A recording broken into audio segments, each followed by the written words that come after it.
ওয়ালাইকুম এভরিওয়ান, শুভ দুপুর সকলকে। কিন্তু দেখুন আপনাদেরকে একটা জিনিস দেখাই, কত সুন্দর ফুল হয়েছে দেখেছেন। এখন যাচ্ছি আম পাড়তে, আপনাদেরকে দেখাবো আম পাড়ছি।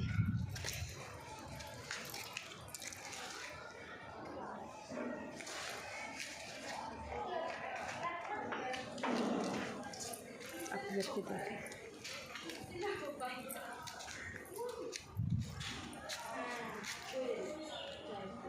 দেখুন গাছটাতে কত আম হয়েছে, আপনাদেরকে দেখে এই দেখুন এখানে হয়েছে, এখানে ই বাবা দেখুন গাইস পড়ে গেল আমটা, কত হয়েছে দেখেছেন।